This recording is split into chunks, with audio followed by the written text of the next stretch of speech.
Sebelum lanjut ke cerita selanjutnya, yuk subscribe dan like. Absen dulu di kolom komen ya ah. Udara di dalam rumah terasa berat, seolah bisa dihirup dan menyesakkan paru-paru. Bukan karena kurangnya ventilasi di rumah megah bergaya minimalis itu, melainkan karena atmosfer tegang yang diciptakan oleh salah satu penghuninya. Anissa meletakkan tas kerjanya di atas sofa empuk berwarna gading, merasakan otot-otot di bahu dan punggungnya menjerit lelah setelah 12 jam berkutat dengan angka dan rapat yang tak berkesudahan. Seharian ia memimpin timnya, membuat keputusan-keputusan penting yang menentukan nasib proyek bernilai miliaran. Namun, semua wibawa dan kekuasaan yang ia miliki di kantor seakan luruh begitu kakinya melangkah melewati pintu depan rumah ini. Rumah yang ia beli dengan keringat dan air matanya sendiri, jauh sebelum Bayu datang ke dalam hidupnya. Di ruang makan, Ibu Ratih, ibu mertuanya, duduk manis sambil menyeruput teh. Matanya yang tajam melirik Anissa dari atas bibir cangkir. Tidak ada senyum, tidak ada sapaan hangat. Hanya ada tatapan menilai yang seolah memindai Anissa dari ujung rambut hingga ujung kaki, mencari-cari celah untuk dikritik. Sudah pulang kamu, Nisa? Tumben jam segini. Wanita karir memang beda. Ya, rumah di nomor 2 kan, ucap Ibu Ratih. Suaranya terdengar lembut namun setiap katanya menusuk seperti jarum. Itu adalah jurus andalannya. Sindiran yang dibalut dengan keprihatinan palsu. Anissa menarik napas panjang, mencoba mengumpulkan sisa-sisa kesabarannya yang sudah setipis kertas tisu. Tadi ada rapat mendadak. Bu, proyek baru, jawabnya sesopan mungkin, sambil berjalan menuju dapur untuk mengambil segelas air putih. Tenggorokannya kering, bukan hanya karena haus, tapi juga karena gugup menanti serangan berikutnya. Oh, proyek lagi. Hebat sekali menantu ibu ini, lanjut Ibu Ratih. Kini meletakkan cangkirnya dengan sedikit hentakan. Saking hebatnya, sampai lupa caranya mengurus dapur. Lihat itu, sayur lodeh buatan ibu tadi siang masih utuh. Kamu tidak masak, kan? Bayu nanti pulang mau makan apa? Apa dia harus makan masakan sisa? Anissa memejamkan mata sejenak. Sayur lodeh itu sengaja tidak ia sentuh. Bukan karena tidak enak, tapi karena ia tahu, apapun yang ia lakukan akan salah di mata mertuanya. Jika ia memakannya, akan dibilang rakus. Jika tidak, akan dibilang tidak menghargai. Serba salah. Saya tadi sudah pesan makanan online untuk Bayu. Bu, makanan kesukaannya, ujar Anissa, mencoba mencari jalan tengah. Makanan online? Ya ampun, Nisa. Makanan seperti itu tidak sehat. Penuh pengawet. Apa kamu mau meracuni anakku pelan-pelan? Cecar Ibu Ratih. Nadanya semakin meninggi. Seharusnya kamu itu belajar jadi istri yang benar. Pulang kerja, langsung ke dapur. Siapkan makan malam untuk suami. Bukan malah keluyuran tidak jelas dan mengandalkan aplikasi. Anissa merasa kepalanya mulai berdenyut. Ia lelah berdebat. Ia hanya ingin mandi air hangat dan merebahkan tubuhnya. Ia memutuskan untuk tidak menanggapi lagi. Diam adalah emas. Begitu pikirnya. Ia berbalik, berniat naik ke kamarnya di lantai 2. Namun, langkahnya terhenti saat matanya menangkap sesuatu yang janggal. Vas bunga kristal yang berdiri anggun di sudut ruangan, hadiah dari kliennya di Eropa, kini tergeletak pecah berkeping-keping di lantai marmer. Di sekitarnya, bunga lili putih kesukaannya berserakan layu. Hati Anissa mencelos. Vas itu bukan sekadar pajangan. Itu adalah simbol dari kerja kerasnya. Sebuah pengingat bahwa ia bisa meraih apapun yang ia impikan. Astaga! Vas bunga kamu pecah, Nisa. Seru Ibu Ratih dengan nada yang dibuat-buat terkejut. Lihat, kan? Kamu ini ceroboh sekali. Pulang-pulang bukannya istirahat, malah bikin berantakan. Berapa harga vas itu? Pasti mahal. Uang dihambur-hamburkan untuk barang tidak berguna seperti ini, lalu pecah begitu saja. Kali ini, Anissa tidak bisa diam. Tuduhan itu sudah keterlaluan. Saya baru saja pulang, Bu, kata Anissa. Suaranya bergetar menahan amarah. Saya bahkan belum menyentuh apapun selain tas saya. Bagaimana mungkin saya yang memecahkannya? Oh, jadi kamu menuduh ibu, begitu?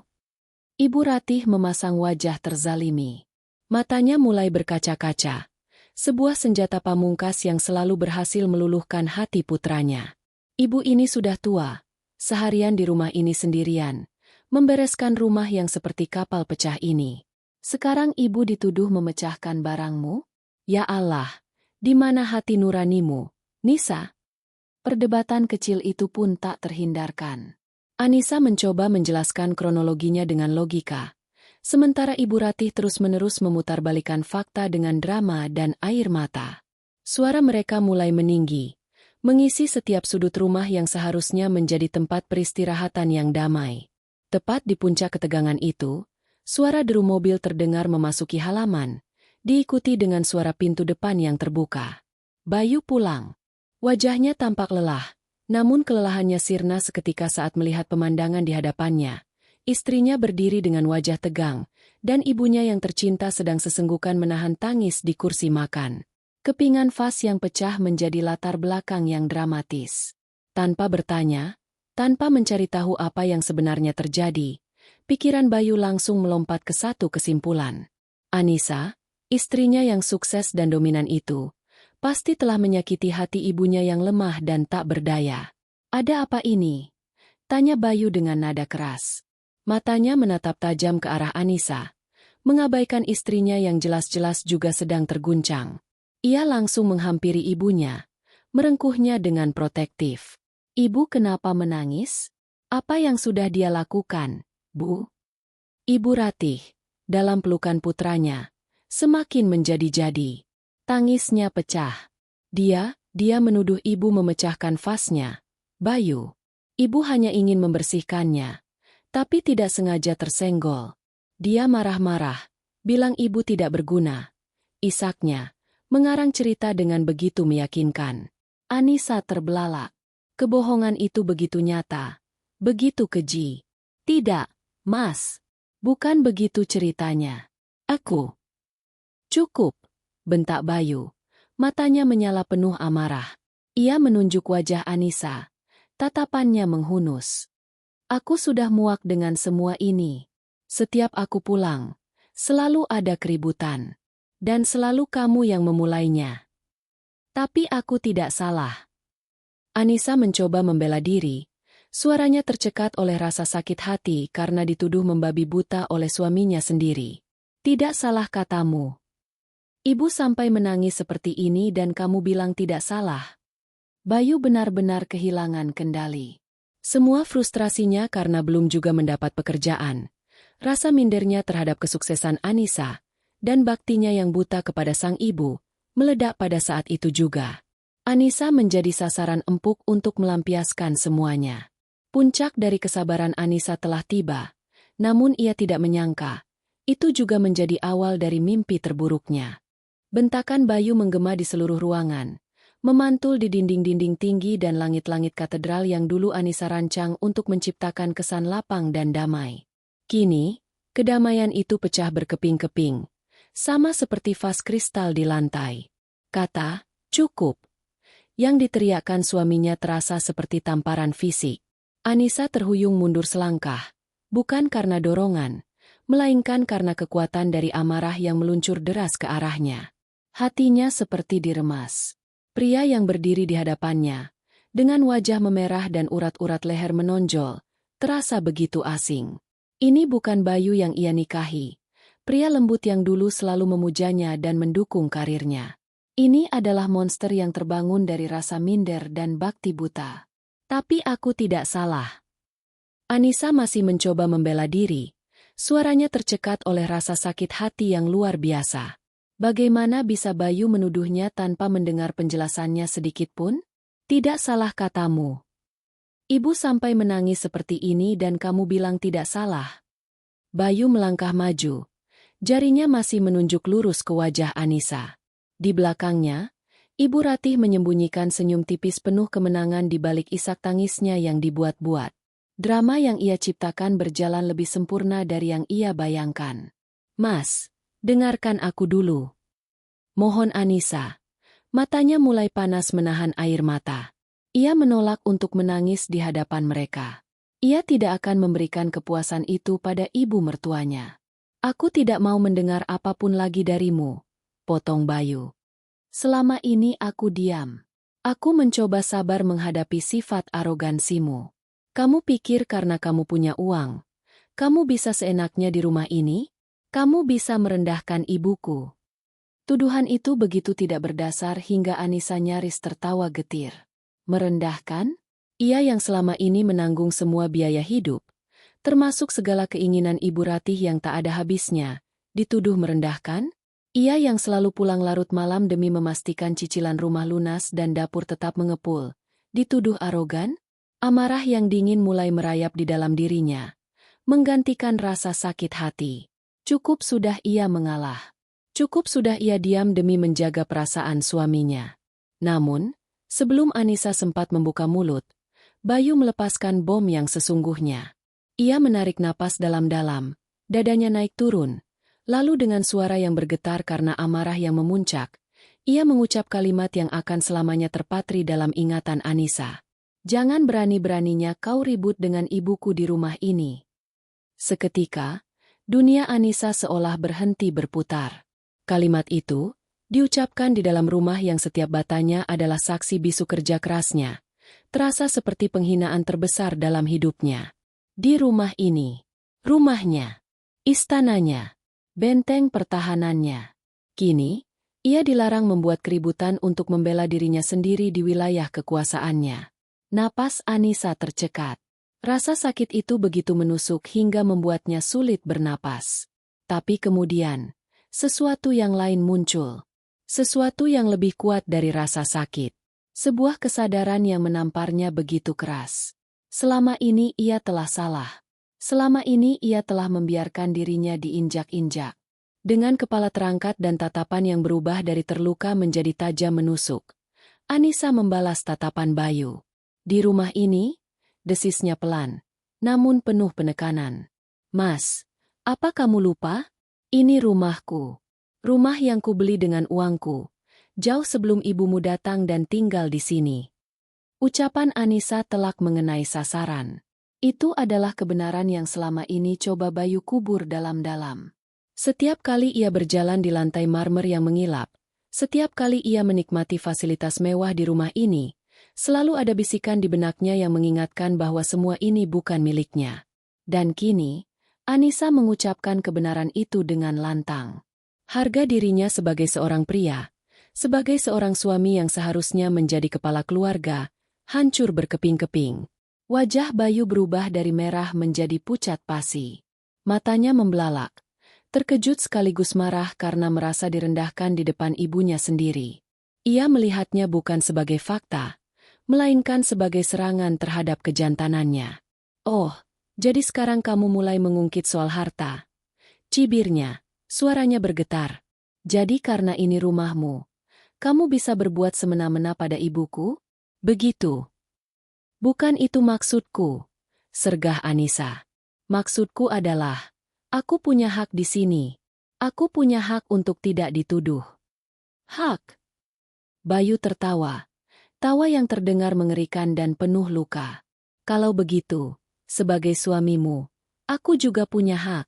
Dan sekarang, aku menggunakan hakku untuk tidak mau melihat wajahmu lagi di sini. Ia mengangkat tangannya, menunjuk lurus ke arah pintu utama yang terbuat dari kayu jati kokoh. Keluar kamu dari sini, serunya. Suaranya mengguntur. Keluar. Aku tidak mau melihatmu lagi. Anissa membeku. Tubuhnya kaku. Otaknya menolak memproses perintah itu. Diusir? Ia diusir dari rumahnya sendiri? Oleh pria yang hidup menumpang padanya? Ini adalah sebuah lelucon yang sangat tidak lucu. Di belakang Bayu, Ibu Ratih tidak bisa lagi menahan senyumnya. Bibirnya tertarik ke atas, membentuk seringai puas yang menjijikan. Misinya berhasil. Ia telah menyingkirkan batu sandungan terbesarnya. Ia telah merebut kembali putranya, sekaligus rumah mewah ini. Melihat seringai itu, Anissa tersadar dari keterkejutannya. Ia menatap Bayu, lalu beralih ke Ibu Ratih. Ia melihat konspirasi menjijikan di antara ibu dan anak itu. Tidak ada lagi cinta di mata Bayu. Yang ada hanya amarah dan ego yang terluka. Tidak ada lagi rasa hormat dari ibu mertuanya. Yang ada hanya kemenangan dan ketamakan. Tanpa berkata apa-apa lagi, Anissa berbalik. Langkahnya terasa berat. Seolah kakinya terbuat dari timah. Ia tidak menangis. Air matanya seolah kering. Membeku oleh dinginnya pengkhianatan. Ia berjalan melewati pecahan vas kristal di lantai. Simbol dari pernikahannya yang kini juga hancur berantakan. Ia meraih tas tangannya di sofa. Satu-satunya benda yang akan ia bawa. Di dalamnya ada seluruh dunianya. Ponsel, dompet, dan kunci mobil. Saat tangannya menggapai gagang pintu, Bayu kembali bersuara. Dan jangan pernah berpikir untuk kembali. Anissa tidak menoleh. Ia membuka pintu dan melangkah keluar, ke dalam pekatnya malam. Udara dingin langsung menerpa wajahnya, terasa kontras dengan panas yang membakar di dalam dadanya. Pintu jati itu tertutup di belakangnya dengan suara debam yang final. Suara itu seolah menjadi penanda akhir dari babak kehidupannya sebagai istri Bayu. Ia berdiri sejenak di teras, menatap pilar-pilar kokoh rumahnya. Dari jendela ruang tamu yang besar, ia bisa melihat siluet Ibu Ratih yang memeluk Bayu, seolah menenangkannya. Tapi Anissa tahu, itu adalah pelukan kemenangan. Ia diusir dari istananya sendiri, hanya dengan tas tangan dan pakaian yang melekat di badan. Mesin mobil SUV mewah itu menyala dengan sekali tekan. Suaranya yang halus nyaris tak terdengar, kontras dengan gemuruh badai di dalam dada Anissa. Tangannya gemetar hebat saat memegang kemudi yang terbungkus kulit. Selama beberapa detik, ia hanya duduk diam di kursi pengemudi, menatap lurus ke depan, ke garasi yang lengang. Pikirannya kosong. Syok yang ia rasakan begitu hebat hingga seolah mematikan semua fungsi logikanya. Diusir. Kata itu terus berputar di kepalanya seperti kaset rusak. Diusir dari rumahnya sendiri. Dengan gerakan mekanis, ia menginjak pedal gas. Mobil perlahan mundur keluar dari halaman. Lampu sorotnya menyapu fasad rumah yang megah itu untuk terakhir kalinya. Di balik jendela besar, tirai sudah tertutup, seolah ingin segera menghapus keberadaannya. Gerbang otomatis menutup di belakangnya dengan derit pelan, menguncinya di luar dunianya sendiri. Anissa mengemudikan mobilnya tanpa tujuan. Lampu-lampu jalanan Jakarta yang gemerlap di malam hari terasa menyilaukan, melukai matanya yang mulai perih. Bayangan gedung-gedung pencakar langit yang menjulang gagah, yang biasanya memberinya rasa bangga dan motivasi, kini terlihat seperti monster-monster raksasa yang menertawakan nasibnya. Ia terus melaju, membelah jalanan ibu kota yang ramai. Namun ia merasa begitu sendirian. Klakson mobil lain, deru motor, semua suara itu terdengar sayup-sayup, teredam oleh jeritan sunyi di dalam hatinya. Rasa sakit itu datang dalam gelombang yang dahsyat. Pertama, rasa sakit karena bentakan Bayu. Setiap kata yang diucapkannya terngiang-ngiang, tajam dan menyakitkan. Lalu, rasa sakit karena pengkhianatan. Pria yang telah berjanji untuk melindunginya justru menjadi orang pertama yang melemparkannya ke dalam jurang. Ia teringat hari pernikahan mereka, saat Bayu menggenggam tangannya dan berbisik, "Aku akan selalu ada di sisimu, dalam suka dan duka." Janji itu kini terasa seperti sebuah kebohongan murahan. Air mata yang sejak tadi ia tahan akhirnya tak terbendung lagi. Satu tetes jatuh membasahi pipinya, lalu disusul oleh aliran deras yang tak bisa ia hentikan. Pandangannya menjadi kabur. Ia segera menepikan mobilnya di sebuah area parkir yang sepi, di bawah pohon rindang yang gelap. Begitu mesin mobil mati, keheningan menyergapnya, dan saat itulah tangisnya pecah. Ia terisak hebat, tubuhnya berguncang. Suara tangisnya yang tertahan terdengar pilu, memenuhi ruang sempit di dalam mobil. Ia memukul-mukul kemudi, meluapkan semua frustrasi, kemarahan, dan keputusasaan yang membuncah. Ia menangisi nasibnya, menangisi pernikahannya yang hancur, menangisi kebodohannya karena telah begitu buta oleh cinta. Ia telah memberikan segalanya. Waktu, tenaga, uang, dan hatinya. Dan balasannya adalah sebuah pengusiran yang memalukan. Di tengah isak tangisnya, Wajah Ibu Ratih terbayang jelas. Bukan wajahnya yang sedang menangis memelas, melainkan wajahnya saat Anissa berbalik untuk pergi. Seringai kemenangan yang tipis namun sangat jelas itu terpatri di benaknya. Sebuah seringai yang seolah berkata, "Aku menang, kamu kalah." Bayangan itu seperti seember air es yang disiramkan ke wajahnya. Tiba-tiba, tangisannya berhenti. Isakannya mereda, digantikan oleh napas yang terengah-engah. Rasa sakit yang membakar itu perlahan mulai mendingin, berubah menjadi sesuatu yang lain. Sesuatu yang keras, tajam, dan dingin seperti es. Amarah. Bukan amarah yang meledak-ledak seperti milik Bayu, melainkan amarah yang tenang dan penuh perhitungan. "Cukup," bisiknya pada diri sendiri. Suaranya serak dan bergetar, namun ada nada ketegasan yang baru di dalamnya. Ia mengangkat kepalanya, menatap pantulan wajahnya di kaca spion. Matanya bengkak dan merah, pipinya basah oleh air mata, rambutnya sedikit berantakan. Ia terlihat menyedihkan. Seorang korban. Ia menolak menjadi korban. Ia bukan wanita lemah yang bisa diusir begitu saja.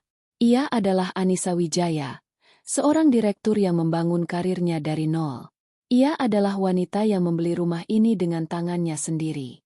Mereka mungkin bisa mengusir fisiknya, tapi mereka tidak bisa merebut apa yang menjadi miliknya. Tekad yang kuat membara di dalam dirinya, membakar habis sisa-sisa kesedihan. Ia menyeka air matanya dengan kasar. Wajahnya yang sembab kini menunjukkan ekspresi yang berbeda. Keras, dingin, dan penuh perhitungan. Ia tidak akan lari.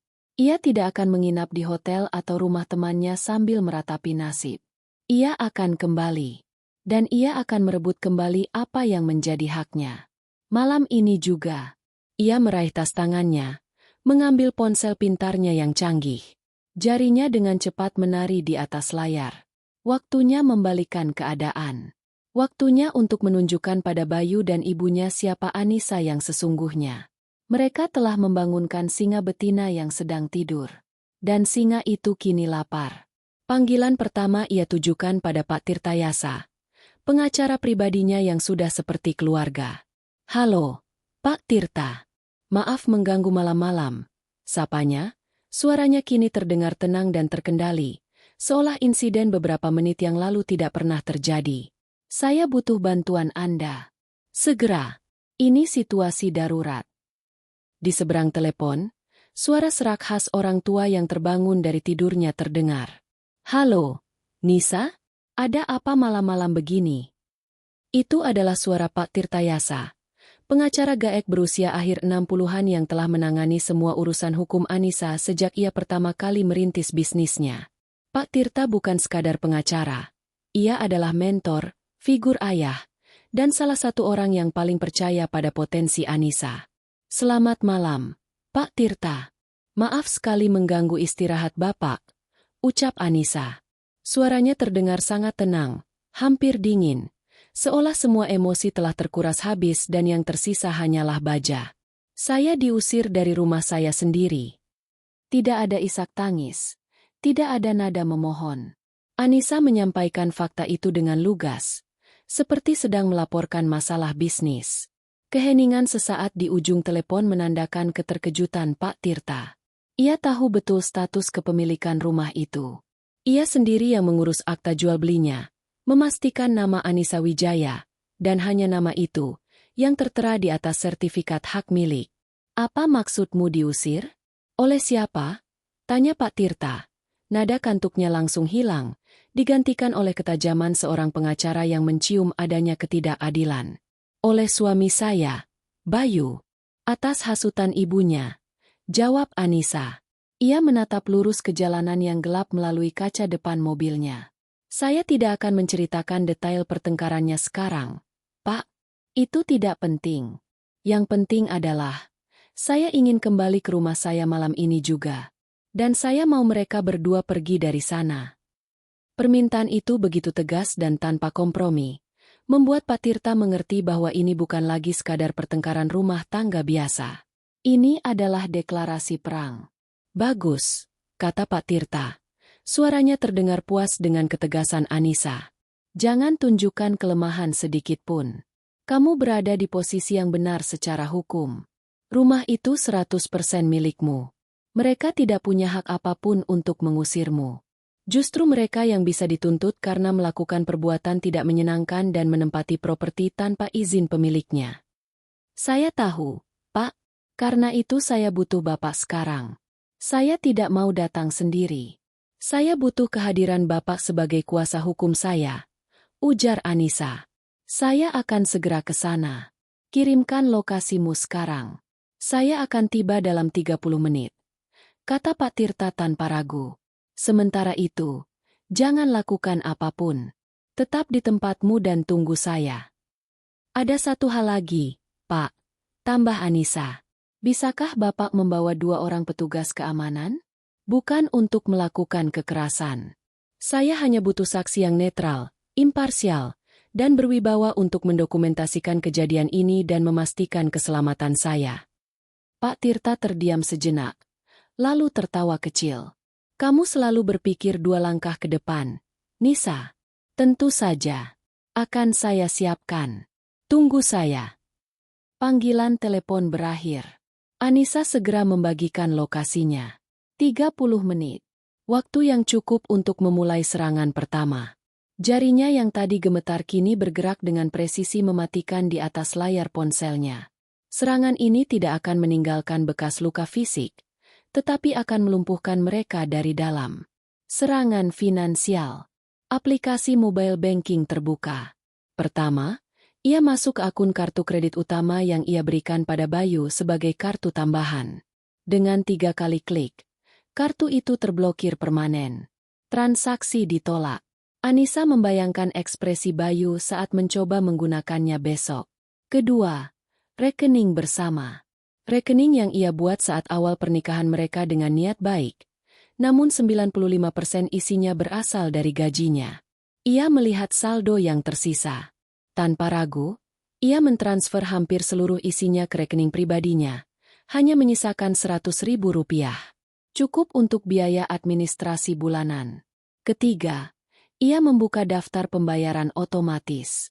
Semua tagihan rumah, listrik, air, internet berkecepatan tinggi, TV kabel dengan semua saluran premium, semuanya terhubung dengan kartu kreditnya. Satu persatu, ia membatalkan metode pembayaran otomatis itu.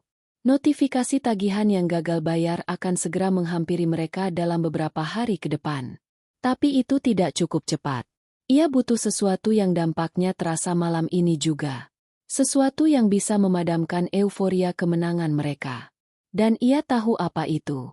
Listrik. Ia teringat panel utama meteran listrik terletak di dinding luar garasi. Bisa diakses dari jalan. Dengan satu tuas, seluruh aliran listrik ke rumah bisa diputus. Kegelapan total.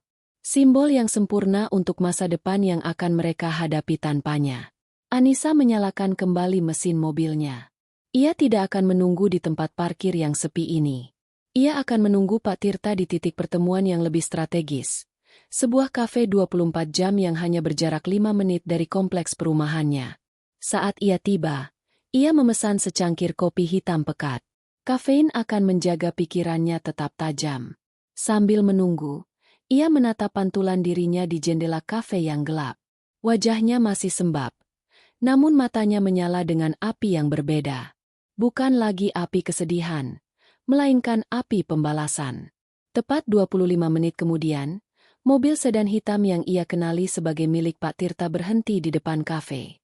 Pak Tirta keluar, masih dengan setelan jas rapinya, seolah siap untuk bersidang kapan saja. Di belakangnya, sebuah mobil lain berhenti, dan 2 pria tegap berseragam safari turun. Mereka tampak profesional, tenang, dan efisien. Sudah siap? Tanya Pak Tirta. Matanya menatap Anissa dengan sorot prihatin sekaligus bangga. Anissa mengangguk, berdiri, dan meletakkan beberapa lembar uang di atas meja. Saya lahir dalam keadaan siap, Pak. Mereka tidak banyak bicara dalam perjalanan singkat itu. Semuanya sudah jelas. Pak Tirta memberikan instruksi singkat kepada 2 petugas keamanan. Tugas mereka adalah mengamati, merekam jika perlu, dan hanya turun tangan jika ada ancaman fisik terhadap Anissa. Kurang dari 1 jam sejak ia diusir, mobil Anissa kembali memasuki jalanan menuju rumahnya. Di belakangnya, mobil Pak Tirta dan petugas keamanan mengikuti dalam formasi yang senyap. Jantung Anissa berdebar kencang, bukan karena takut, tapi karena adrenalin. Dari kejauhan, ia bisa melihat rumahnya berdiri megah, lampunya benderang, seolah sedang ada perayaan di dalamnya.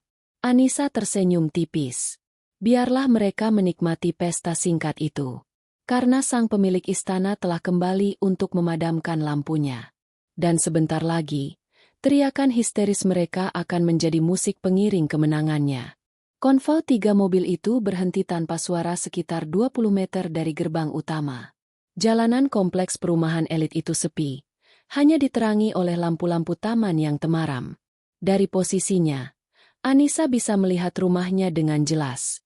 Setiap lampu menyala terang benderang, dari taman, teras, hingga setiap jendela di lantai 1 dan 2. Pemandangan itu seperti sebuah pesta yang semarak, sebuah perayaan atas kepergiannya.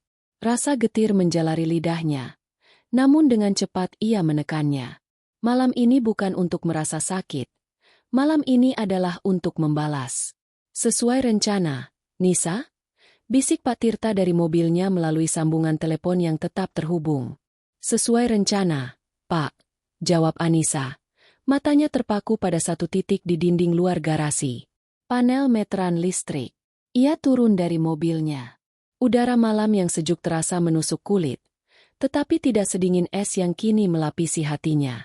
Ia bergerak dengan langkah pasti, tanpa ragu. Kedua petugas keamanan turun dari mobil mereka, menjaga jarak beberapa meter di belakangnya, menjadi bayangan yang mengintimidasi dalam kegelapan. Tangannya yang terawat sempurna, yang biasanya hanya menandatangani kontrak bernilai miliaran, kini meraih penutup panel listrik yang terbuat dari logam.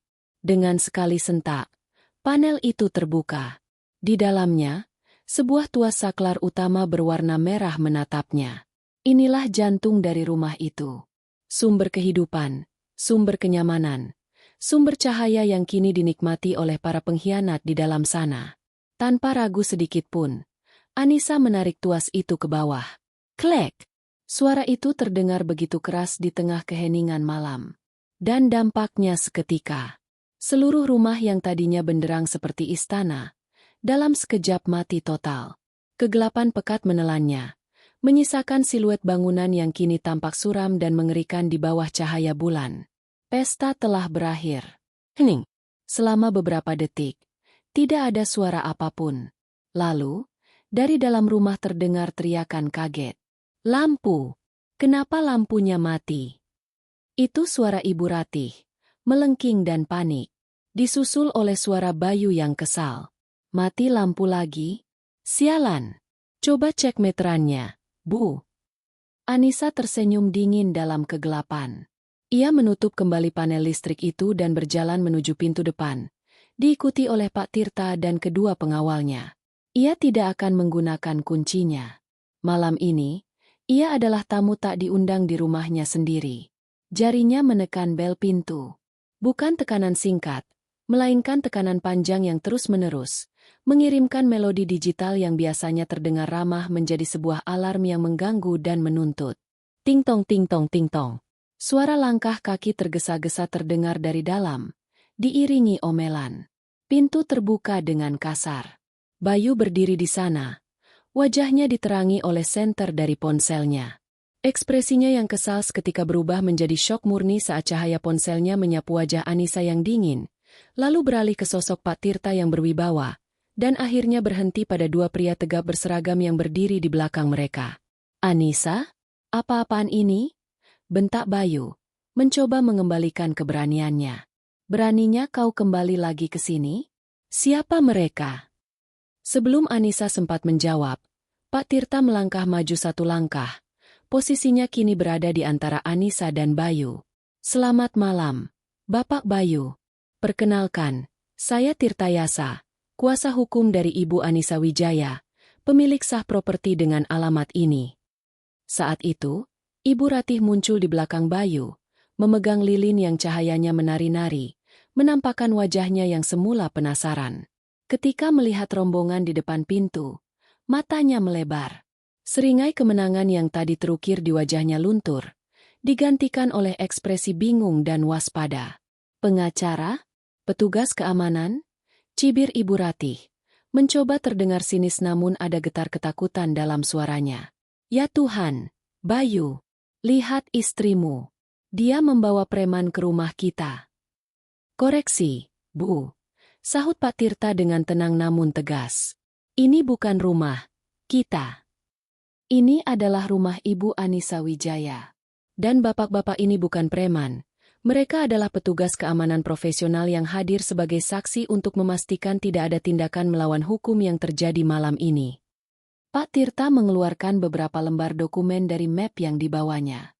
Ini adalah salinan sertifikat hak milik atas nama klien saya.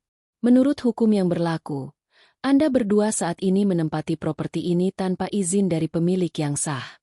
Tindakan klien saya mengusir Anda sebelumnya bisa dianggap sebagai tindakan membela diri dari perbuatan tidak menyenangkan.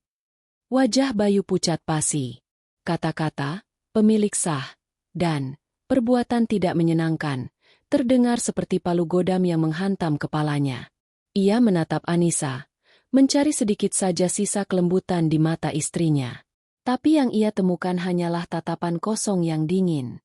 Ibu Ratih, menyadari situasinya berbalik, segera mengubah taktik. Ia mulai terisak, menjatuhkan lilinnya begitu saja. Ya Allah, tegas sekali kamu. Nisa, kamu menuduh ibu mertuamu sendiri seperti ini? Setelah semua kebaikan yang ibu berikan padamu, kamu fitnah kami. Tidak ada fitnah, Bu, kata Anissa. Akhirnya membuka suara. Kata-katanya keluar dengan tajam dan jernih. Yang ada hanya fakta. Dan faktanya adalah, ini rumah saya. Kalian yang menyuruh saya pergi.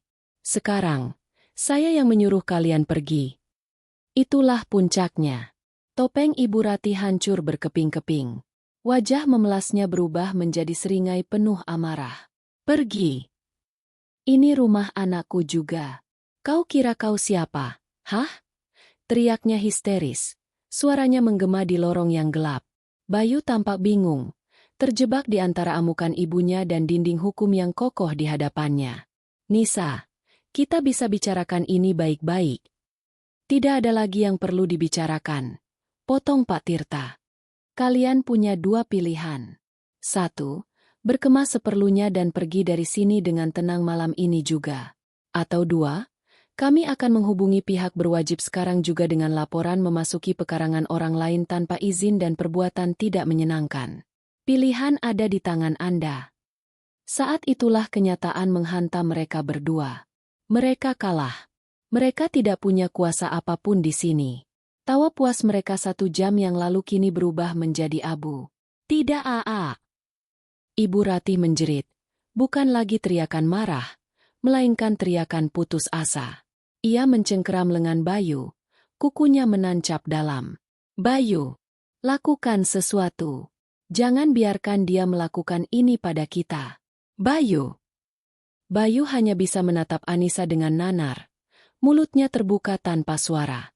Di tengah kegelapan total itu, diterangi hanya oleh senter ponsel dan cahaya bulan yang pucat, kemenangan Anissa terasa mutlak.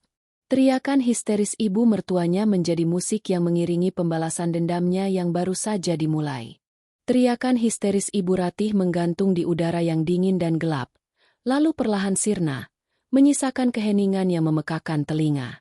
Ia merosot ke lantai, tubuhnya yang gemuk bergetar hebat, bukan lagi karena amarah, melainkan kekalahan telak. Wajahnya basah oleh air mata putus asa. Drama ratu yang dizalimi telah mencapai babak akhir, dan penontonnya tidak terkesan. Bayu, suaminya, berdiri membeku seperti patung lilin. Wajahnya yang biasa dipenuhi arogansi kini kosong. Matanya menatap Anissa dengan campuran antara tidak percaya, ketakutan, dan secercah kebencian.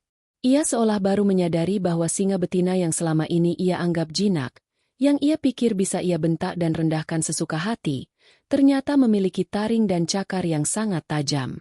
Anissa tetap tak bergeming. Wajahnya seperti topeng porselen yang dingin, tidak menunjukkan emosi apapun. Ia membiarkan keheningan itu meregang, membiarkan mereka berdua tenggelam dalam lautan kehinaan yang mereka ciptakan sendiri. Pak Tirta, dengan wibawanya yang tak tergoyahkan, berdeham pelan, memecah kesunyian.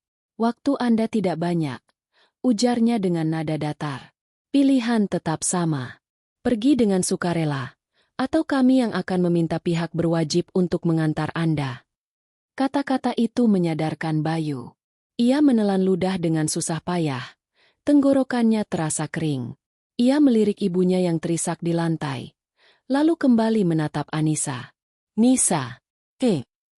Panggilnya. Suaranya serak dan memelas. Ia mencoba menggunakan panggilan mesra yang sudah lama tidak tulus ia ucapkan. Jangan seperti ini. Kita adalah suami istri. Apapun masalahnya, bisa kita selesaikan di dalam. Biarkan mereka pergi dulu. Anissa mengangkat satu tangannya. Sebuah gestur kecil yang langsung membungkam mulut Bayu. Kata, suami, keluar dari mulutmu setelah kau membentakku dan mengusirku dari rumah ini atas perintah ibumu. Anissa terkekeh. Suara tawa yang keluar terdengar hampa dan mengerikan. Kau sudah kehilangan hak untuk menyebut dirimu suamiku, Bayu. Dan kau, katanya, matanya kini beralih pada Ibu Ratih yang mendongak dengan tatapan benci. Sudah kehilangan hak untuk menyebut diriku menantumu. Ia melirik ke arah salah satu petugas keamanan. Tolong awasi mereka. Beri waktu 15 menit untuk mengambil barang-barang pribadi yang paling penting. Hanya pakaian dan alat-alat pribadi. Tidak ada barang berharga, tidak ada perabotan, tidak ada apapun yang dibeli dengan uang saya. Perintah itu jelas dan final. Petugas keamanan itu mengangguk dan melangkah masuk. Senternya menerangi jalan menuju kamar tamu yang selama ini ditempati Ibu Ratih.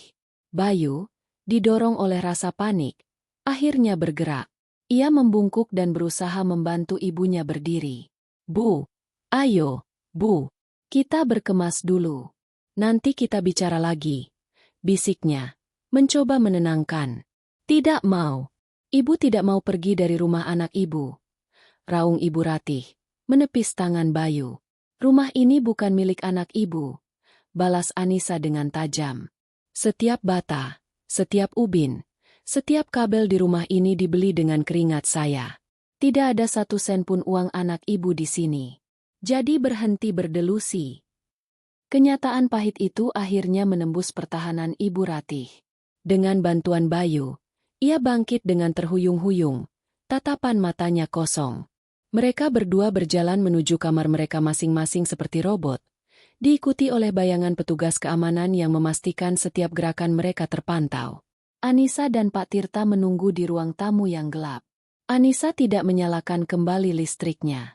Biarkan mereka berkemas dalam kegelapan. Sama seperti kegelapan yang telah mereka coba timpakan padanya. 15 menit terasa seperti selamanya. Terdengar suara laci dibuka dan ditutup dengan kasar. Isak tangis yang tertahan, dan bisikan-bisikan penuh amarah.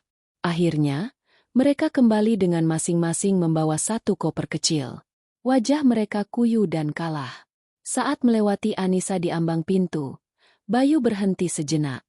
Aku akan menyesali ini seumur hidupku, Nisa, katanya lirih, mencoba melakukan satu upaya terakhir untuk meraih simpati.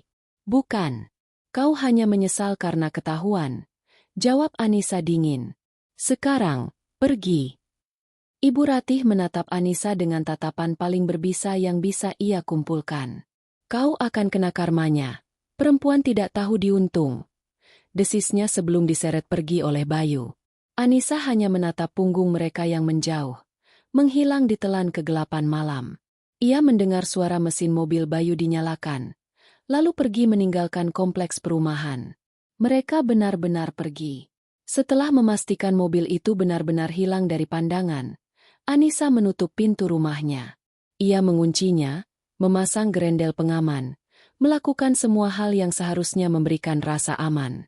Sudah selesai, Nisa, kata Pak Tirta lembut, meletakkan tangan di bahunya. Kamu berhasil. Anissa mengangguk pelan. Ia berjalan ke panel listrik dan dengan satu gerakan, menaikkan kembali tuasnya. Lampu-lampu kembali menyala, menerangi rumah yang kini terasa begitu luas dan sunyi. Tidak ada lagi suara omelan Ibu Ratih. Tidak ada lagi jejak arogansi Bayu. "Terima kasih banyak, Pak. Saya tidak tahu harus bagaimana tanpa Bapak," ucap Anissa. Suaranya akhirnya menunjukkan sedikit getaran. "Ini baru permulaan," nasihat Pak Tirta. "Besok pagi, tim saya akan mulai mengurus surat gugatan cerai. Kita harus bergerak cepat. Jangan beri mereka celah sedikit pun." Anissa mengangguk. "Lakukan apa yang harus dilakukan, Pak." Setelah Pak Tirta dan tim keamanannya pamit, Anissa benar-benar sendirian. Ia berjalan perlahan dari satu ruangan ke ruangan lain. Rumah yang sama, namun terasa berbeda. Udaranya terasa lebih ringan, lebih bersih. Gema kemenangannya terasa di setiap sudut. Ia berhenti di depan cermin besar di ruang keluarga. Ia menatap pantulan dirinya. Wajahnya lelah, matanya masih sedikit bengkak. Tapi ada sesuatu yang baru di sana. Sebuah kilatan baja di matanya. Sebuah kekuatan yang lahir dari rasa sakit yang paling dalam. Malam itu, ia tidak tidur di kamar utama yang pernah ia bagi dengan Bayu. Ia mengambil selimut dan bantal, lalu berbaring di sofa besar di ruang keluarga. Di tengah istananya yang telah ia rebut kembali, untuk pertama kalinya setelah sekian lama, Anissa merasa damai. Pertempuran telah dimenangkan. Dan kini, ia siap untuk perang yang sesungguhnya. Anissa terbangun bukan karena alarm, melainkan karena seberkas cahaya matahari pagi yang menyelinap masuk melalui celah gorden, menyentuh wajahnya dengan hangat. Untuk sesaat, ia bingung mendapati dirinya berada di sofa ruang keluarga. Lalu, ingatan tentang peristiwa semalam membanjirinya. Teriakan, kegelapan, konfrontasi, dan akhirnya, keheningan yang memuaskan. Ia duduk perlahan, meregangkan tubuhnya yang terasa kaku. Alih-alih merasakan sisa-sisa kesedihan, yang ia rasakan adalah kelegaan yang luar biasa. Rumah itu terasa berbeda. Sunyi, tapi bukan sunyi yang mencekam. Ini adalah sunyi yang damai. Tidak ada suara televisi yang menyala terlalu keras dari kamar mertuanya. Tidak ada langkah kaki berat Bayu yang mondar-mandir dengan malas. Tidak ada aroma masakan berminyak yang tidak ia sukai. Hanya ada aroma kopi sisa semalam dan keharuman samar pengharum ruangan beraroma lavender miliknya. Ini rumahnya lagi. Sepenuhnya. Dengan energi baru yang membuncah, Anissa bangkit. Langkah pertamanya adalah menuju dapur. Ia membuat secangkir teh hijau, ritual paginya yang sudah lama ia tinggalkan karena Ibu Ratih selalu mengeluh aromanya, aneh seperti rumput. Sambil menyesap tehnya, ia berjalan mengelilingi rumahnya, seolah sedang melakukan inspeksi. Matanya menangkap detail-detail kecil yang selama ini ia abaikan demi menjaga kedamaian. Majalah gosip milik mertuanya tergeletak di meja kopi. Tanpa pikir panjang, ia membuangnya ke tempat sampah. Sandal rumah Bayu yang teronggok sembarangan di dekat tangga, ia tendang pelan ke pojok. Foto pernikahan mereka yang terpajang di dinding ruang tengah, ia tatap sejenak. Wajah Anissa di foto itu tersenyum bahagia. Naif, tidak tahu apa-apa tentang pria yang berdiri di sampingnya. Dengan tangan mantap, ia menurunkan bingkai foto itu, membawanya ke gudang, dan meletakkannya menghadap ke dinding. Pembersihan ini bukan hanya tentang fisik, ini adalah ritual untuk membersihkan hidupnya. Setelah mandi, ia berdiri di depan lemari pakaiannya yang besar. Biasanya, ia akan memilih pakaian yang sopan, dan tidak terlalu mencolok untuk menghindari komentar sinis dari mertuanya. Tapi tidak hari ini. Hari ini, ia mengeluarkan setelan kerja termahalnya, blazer merah marun yang dipadukan dengan celana bahan berwarna senada dan blus sutra hitam. Pakaian itu memancarkan kekuatan dan kepercayaan diri. Saat ia menatap pantulannya di cermin, wanita yang semalam diusir dengan piyama lusuh telah lenyap.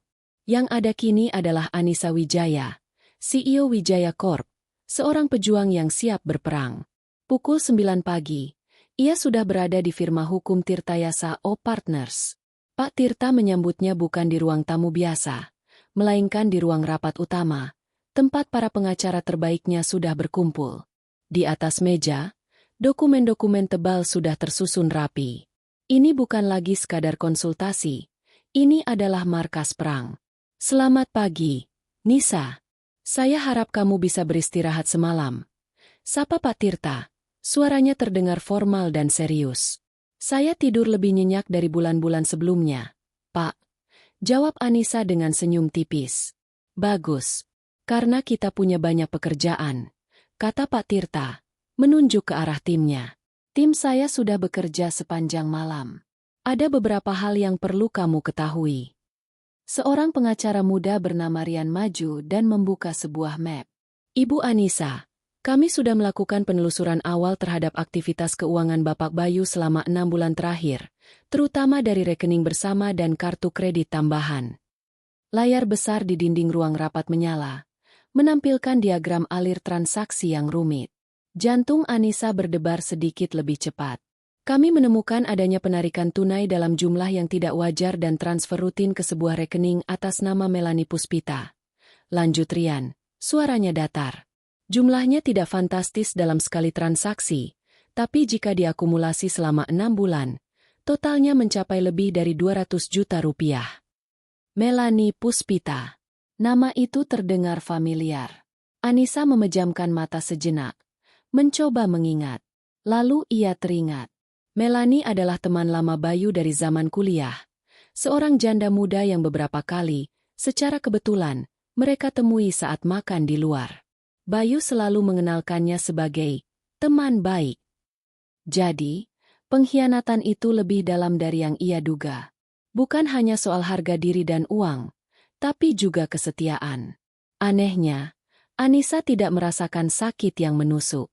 Ia hanya merasakan amarahnya mengkristal menjadi sesuatu yang lebih keras dan lebih dingin. Selain itu, tambah Pak Tirta, mengambil alih. Kami juga menemukan bahwa Bayu, menggunakan jabatannya sebagai manajer pemasaran di salah satu subunit perusahaanmu, telah menandatangani beberapa kontrak dengan vendor yang harganya di markup. Selisihnya, kami duga, masuk ke kantong pribadinya. Ini adalah pukulan telak. Bayu tidak hanya mengkhianatinya sebagai seorang istri, tapi juga sebagai mitra bisnis yang telah memberinya kepercayaan. Saya mau gugatan cerai didaftarkan hari ini juga, kata Anissa. Suaranya tidak bergetar sama sekali. Gugat dia atas dasar perselingkuhan dan penipuan. Saya tidak akan memberinya apapun. Tidak sepeser pun. Semua aset atas nama saya tetap menjadi milik saya. Rumah, mobil, dan terutama, perusahaan saya. Untuk perusahaan, ini akan sedikit rumit, jelas Pak Tirta. Meskipun didirikan sebelum kalian menikah, keuntungan yang didapat selama masa pernikahan bisa dianggap sebagai harta gonogini. Kita harus membuktikan bahwa kontribusinya minimal dan ia justru merugikan perusahaan.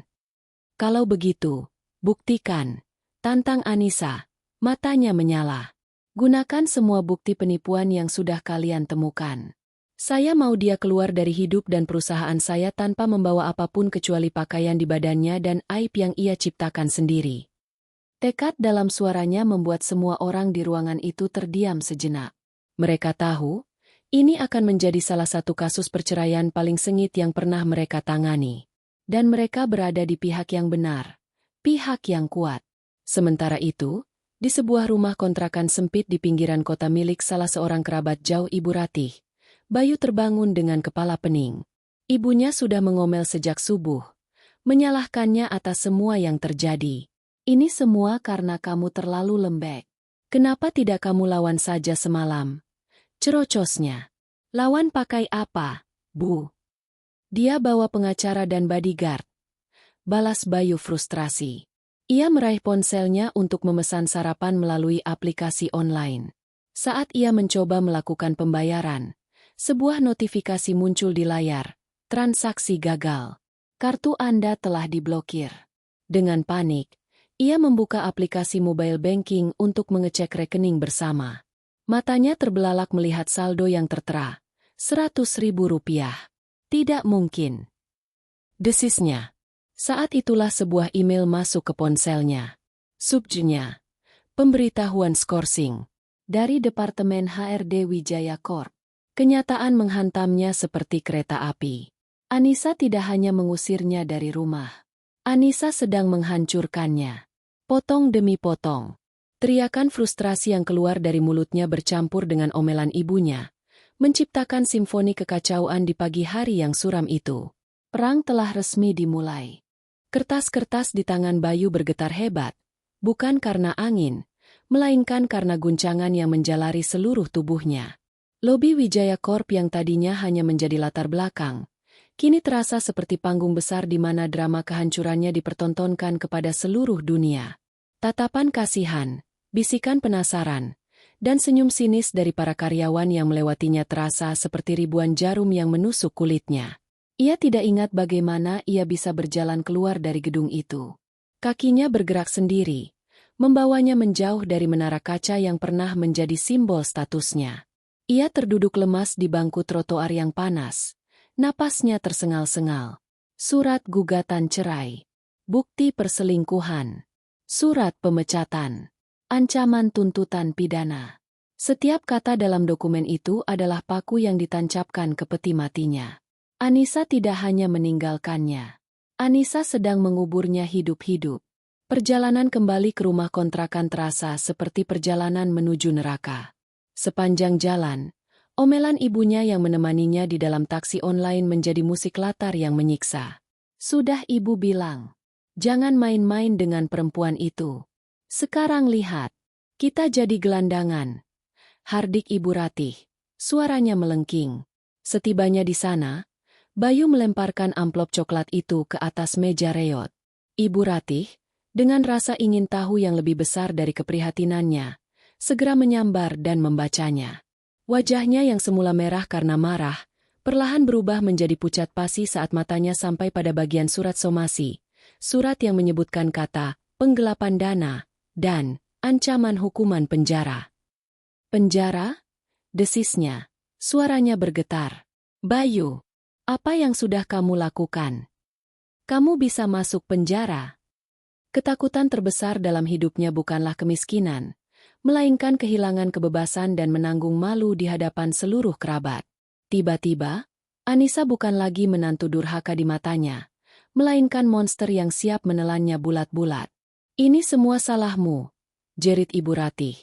Kali ini tidak lagi menyalahkan Bayu, tetapi dirinya sendiri dalam kepanikan. Seharusnya ibu tidak pernah menyuruhmu melawannya. Seharusnya kita baik-baik saja dengannya. Penyesalan itu datang terlambat. Hubungan ibu dan anak yang didasari oleh keserakahan dan keegoisan itu akhirnya retak di bawah tekanan. Mereka mulai saling menyalahkan, melemparkan tuduhan, mengungkit-ungkit kesalahan masa lalu. Rumah kontrakan yang sempit itu menjadi saksi bisu dari pertengkaran paling sengit mereka. Pertengkaran dua orang yang telah kehilangan segalanya dan kini hanya memiliki satu sama lain untuk disalahkan. Sementara itu, di kantornya yang sejuk dan tenang, Anissa mematikan layar monitor yang menampilkan rekaman CCTV lobi. Ia telah menyaksikan semuanya. Ia melihat Bayu menerima dokumen itu, melihat wajahnya yang pucat, dan melihatnya berjalan terhuyung keluar gedung. Tidak ada rasa kemenangan yang meluap-luap. Yang ada hanyalah rasa lega yang dingin dan menusuk. Sebuah operasi yang menyakitkan namun perlu telah selesai. Tumor dalam hidupnya telah diangkat. Ponselnya berdering. Pak Tirta. Dia sudah menerimanya. Nisa, kata pengacara itu. Reaksinya persis seperti yang kita duga. Dia hancur. Langkah selanjutnya apa, Pak? Tanya Anissa. Suaranya tetap tenang dan fokus. Tim audit akan mulai bekerja besok. Kita kumpulkan semua bukti yang kita bisa. Sementara itu, tim hukum akan mendaftarkan gugatan cerai secara resmi. Saya sarankan kamu untuk tidak berkomunikasi dengannya sama sekali. Biarkan kami yang menangani semuanya. Baik, Pak. Terima kasih. Anissa menutup telepon dan menatap keluar jendela kantornya, memandang cakrawala kota yang sibuk. Ia tidak memikirkan Bayu atau ibunya lagi. Pikirannya sudah melompat ke depan, tentang bagaimana menstabilkan kembali departemen pemasaran, tentang proposal proyek baru yang harus ia pelajari, tentang masa depan Wijaya Corp. Namun, Bayu belum sepenuhnya menyerah. Didorong oleh sisa-sisa keputusasaan terakhir, sore itu ia dan ibunya nekat mendatangi rumah Anissa. Kali ini, Tidak ada arogansi.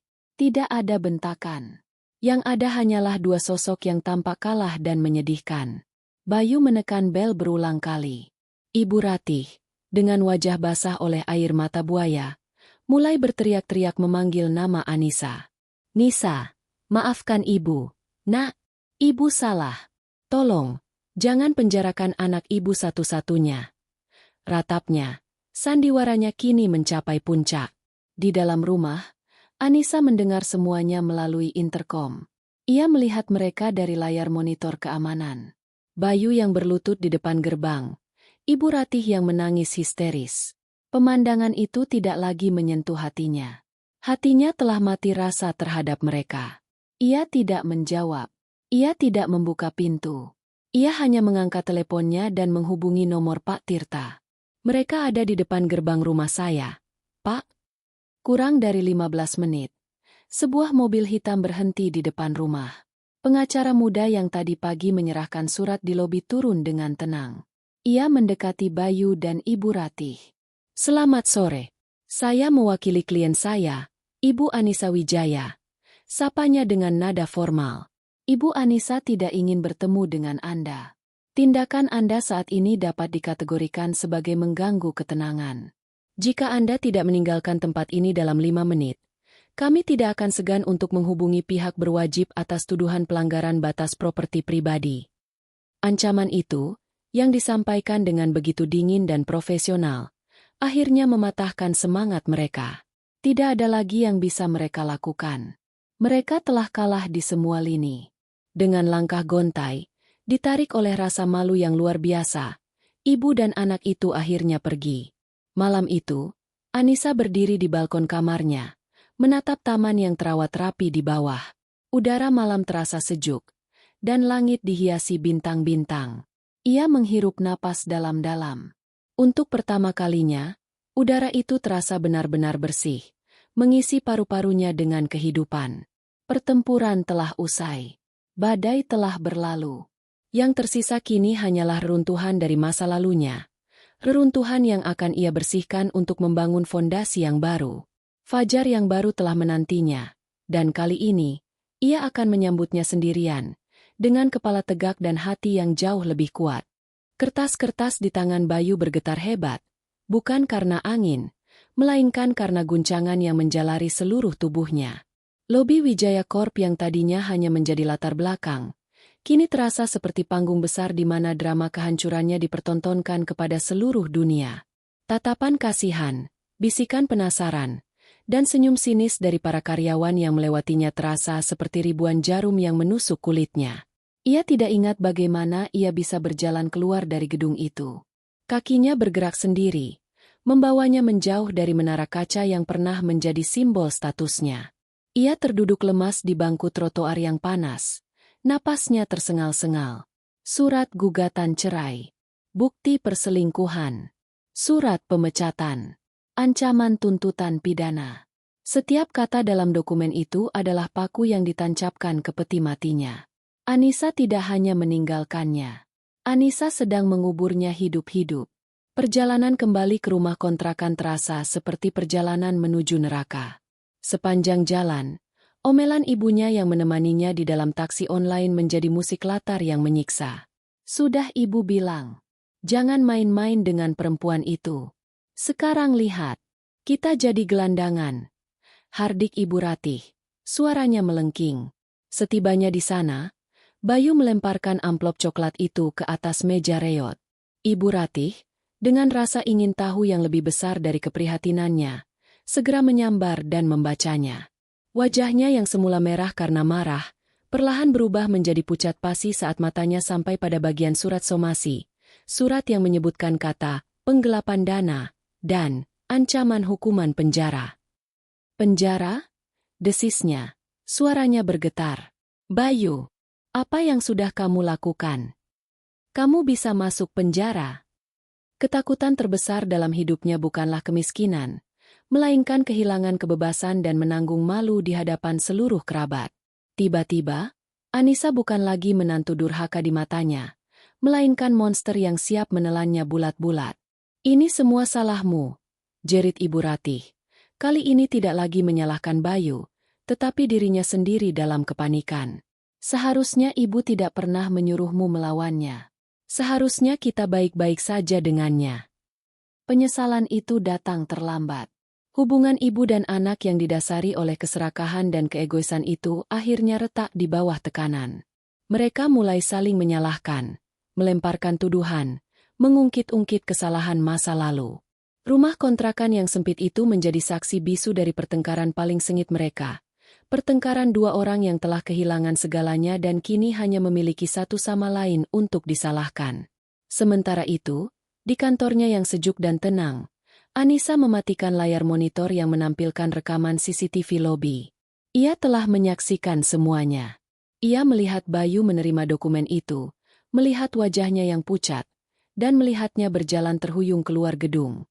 Tidak ada rasa kemenangan yang meluap-luap. Yang ada hanyalah rasa lega yang dingin dan menusuk. Sebuah operasi yang menyakitkan namun perlu telah selesai. Tumor dalam hidupnya telah diangkat. Ponselnya berdering. Pak Tirta. Dia sudah menerimanya. Nisa, kata pengacara itu. Reaksinya persis seperti yang kita duga. Dia hancur. Langkah selanjutnya apa, Pak? Tanya Anissa. Suaranya tetap tenang dan fokus. Tim audit akan mulai bekerja besok. Kita kumpulkan semua bukti yang kita bisa. Sementara itu, tim hukum akan mendaftarkan gugatan cerai secara resmi. Saya sarankan kamu untuk tidak berkomunikasi dengannya sama sekali. Biarkan kami yang menangani semuanya. Baik, Pak. Terima kasih. Anissa menutup telepon dan menatap keluar jendela kantornya, memandang cakrawala kota yang sibuk. Ia tidak memikirkan Bayu atau ibunya lagi. Pikirannya sudah melompat ke depan, tentang bagaimana menstabilkan kembali departemen pemasaran, tentang proposal proyek baru yang harus ia pelajari, tentang masa depan Wijaya Corp. Namun, Bayu belum sepenuhnya menyerah. Didorong oleh sisa-sisa keputusasaan terakhir, sore itu ia dan ibunya nekat mendatangi rumah Anissa. Kali ini, tidak ada arogansi, tidak ada bentakan. Yang ada hanyalah dua sosok yang tampak kalah dan menyedihkan. Bayu menekan bel berulang kali. Ibu Ratih, dengan wajah basah oleh air mata buaya, mulai berteriak-teriak memanggil nama Anissa. Nisa, maafkan ibu. Nak, ibu salah. Tolong, jangan penjarakan anak ibu satu-satunya. Ratapnya, sandiwaranya kini mencapai puncak. Di dalam rumah, Anissa mendengar semuanya melalui interkom. Ia melihat mereka dari layar monitor keamanan. Bayu yang berlutut di depan gerbang. Ibu Ratih yang menangis histeris. Pemandangan itu tidak lagi menyentuh hatinya. Hatinya telah mati rasa terhadap mereka. Ia tidak menjawab. Ia tidak membuka pintu. Ia hanya mengangkat teleponnya dan menghubungi nomor Pak Tirta. Mereka ada di depan gerbang rumah saya. Pak? Kurang dari 15 menit. Sebuah mobil hitam berhenti di depan rumah. Pengacara muda yang tadi pagi menyerahkan surat di lobi turun dengan tenang. Ia mendekati Bayu dan Ibu Ratih. Selamat sore. Saya mewakili klien saya, Ibu Anissa Wijaya. Sapanya dengan nada formal. Ibu Anissa tidak ingin bertemu dengan Anda. Tindakan Anda saat ini dapat dikategorikan sebagai mengganggu ketenangan. Jika Anda tidak meninggalkan tempat ini dalam 5 menit, kami tidak akan segan untuk menghubungi pihak berwajib atas tuduhan pelanggaran batas properti pribadi. Ancaman itu, yang disampaikan dengan begitu dingin dan profesional, akhirnya mematahkan semangat mereka. Tidak ada lagi yang bisa mereka lakukan. Mereka telah kalah di semua lini. Dengan langkah gontai, ditarik oleh rasa malu yang luar biasa, ibu dan anak itu akhirnya pergi. Malam itu, Anissa berdiri di balkon kamarnya, menatap taman yang terawat rapi di bawah. Udara malam terasa sejuk, dan langit dihiasi bintang-bintang. Ia menghirup napas dalam-dalam. Untuk pertama kalinya, udara itu terasa benar-benar bersih, mengisi paru-parunya dengan kehidupan. Pertempuran telah usai. Badai telah berlalu. Yang tersisa kini hanyalah reruntuhan dari masa lalunya. Reruntuhan yang akan ia bersihkan untuk membangun fondasi yang baru. Fajar yang baru telah menantinya, dan kali ini, ia akan menyambutnya sendirian, dengan kepala tegak dan hati yang jauh lebih kuat. 1 tahun berlalu. Musim telah berganti, membawa serta angin perubahan yang menyapu bersih sisa-sisa badai masa lalu. Di penthouse Wijaya Corp, Anissa berdiri di depan jendela kaca raksasa, memandang kota Jakarta yang terhampar di bawahnya dengan tatapan yang berbeda. Bukan lagi tatapan seorang pejuang yang waspada, melainkan tatapan seorang ratu yang damai di singgasananya. Perusahaannya, yang telah ia nahkodai seorang diri, kini melaju lebih kencang dari sebelumnya. Tanpa adanya benalu yang menggerogoti dari dalam, efisiensi meningkat drastis. Ia memimpin dengan visi yang lebih jelas, keberanian yang lebih besar, dan intuisi yang lebih tajam. Wijaya Corp menjadi buah bibir di dunia bisnis sebagai contoh perusahaan yang bangkit menjadi lebih kuat setelah melakukan restrukturisasi internal yang berani. Karyawannya menghormatinya bukan hanya sebagai atasan, tetapi sebagai inspirasi. Rumahnya pun telah bertransformasi. Semua perabotan yang mengingatkannya pada masa lalu telah diganti. Dinding yang dulu terasa suram kini dicat dengan warna-warna cerah. Ruang kerja yang dulu jarang ia sentuh kini menjadi pusat kreativitasnya. Taman di belakang rumah, yang dulu hanya diurus oleh tukang kebun, kini menjadi tempatnya bermeditasi setiap pagi, dikelilingi oleh bunga-bunga mawar yang ia tanam sendiri. Rumah itu tidak lagi hanya sebuah bangunan mewah. Ia telah menjadi cerminan jiwa Anissa, tenang, indah, dan penuh kehidupan. Foto pernikahannya yang dulu ia simpan di gudang telah ia bakar dalam sebuah upacara kecil seorang diri. Asapnya yang membubung ke langit seolah membawa serta semua kenangan pahit, meninggalkannya dengan hati yang lapang. Proses perceraiannya berjalan seperti yang diharapkan. Dengan bukti-bukti yang tak terbantahkan, pengadilan mengabulkan semua tuntutannya. Bayu tidak mendapatkan sepeser pun harta Gonogini. Justru, ia diwajibkan membayar ganti rugi kepada perusahaan atas dana yang telah ia gelapkan. Kabar tentang Bayu dan ibunya sesekali masih sampai ke telinga Anissa melalui bisik-bisik kerabat. Setelah proses hukum selesai, Bayu harus menerima kenyataan pahit. Dengan catatan kriminal dan reputasi yang hancur lebur, tidak ada satupun perusahaan yang mau menerimanya bekerja. Ia mencoba memulai usaha kecil-kecilan, namun tanpa modal dan etos kerja, usahanya selalu gagal. Kabar terakhir mengatakan ia bekerja serabutan, tinggal berpindah-pindah, dan terus-menerus dikejar utang. Ibu Ratih, sang ratu drama, akhirnya mendapatkan panggung terakhirnya. Setelah semua kerabat lelah dengan keluh kesah dan permintaan uangnya, ia terpaksa pulang ke kampung halamannya. Di sana, ia hidup dalam kesederhanaan yang dulu selalu ia hina, menjadi bahan gunjingan tetangga yang tahu cerita versi aslinya. Impiannya untuk hidup mewah di kota besar telah menjadi debu, meninggalkannya hanya dengan penyesalan dan rasa malu. Suatu sore yang cerah, Anissa menerima telepon dari Pak Tirta. Bukan lagi urusan hukum, melainkan undangan makan malam untuk merayakan ulang tahun sang pengacara. "Bagaimana kabarmu sekarang, Nisa?" tanya Pak Tirta di sela-sela obrolan mereka di sebuah restoran elegan. Anissa tersenyum, senyum tulus yang terpancar dari matanya. "Saya baik, Pak. Sangat baik. Saya menemukan kembali diri saya yang sempat hilang."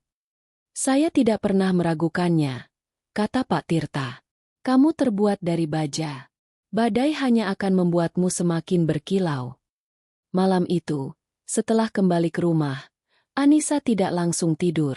Ia berjalan ke balkon kamarnya, tempat favoritnya.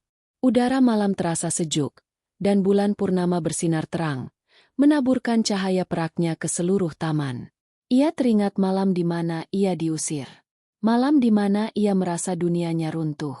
Malam di mana ia menangis di dalam mobilnya, merasa menjadi wanita paling malang di dunia. Siapa sangka, malam tergelap dalam hidupnya itu justru menjadi titik balik yang melahirkan fajar terindah. Ia tidak lagi merasakan dendam. Amarah dan kebencian yang dulu memberinya kekuatan kini telah menguap, digantikan oleh rasa syukur. Ia bersyukur atas rasa sakit yang telah mendewasakannya, atas pengkhianatan yang telah membuka matanya, dan atas kekuatan yang ia temukan saat ia tidak punya pilihan lain selain menjadi kuat. Kemenangan sejatinya bukanlah saat ia berhasil mengusir Bayu dan ibunya.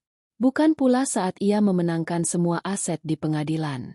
Kemenangan sejatinya adalah saat ini. Saat ia bisa berdiri tegak seorang diri, menatap masa depan dengan hati yang damai, dan menyadari bahwa kebahagiaannya tidak pernah bergantung pada siapapun selain dirinya sendiri. Dari reruntuhan pernikahannya, ia tidak hanya membangun kembali hidupnya, tetapi membangun sebuah istana yang jauh lebih megah. Dan di istana itu, ialah satu-satunya ratu. Dengan senyum yang terukir di bibirnya, Anissa berbalik dari balkon, siap menyambut hari esok yang cerah, sebuah hari yang sepenuhnya menjadi miliknya.